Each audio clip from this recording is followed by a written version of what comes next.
ការឯកភាពលើកិច្ចព្រមព្រៀងបត់ឈប់បាញ់ដោយរក្សាទីតាំងលើកន្លែងទាហានឈរជើងចឹងយើងមិនបាត់ដីណាលោកបារម្ភខ្លាចបាត់ដី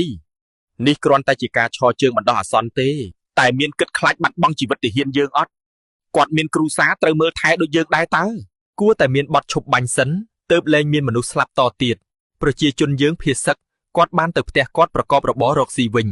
រឿងដីកន្លែងណាបាត់កន្លែងណាបានថ្នាក់ដឹកនាំលោកចេះដោះស្រាយហើយយើងមានយន្តការច្បាប់និងវិធីដោះស្រាយច្រើនណាស់សម្រាប់ធ្វើដីយើងនឹងមិនបាត់ទៅណាទេ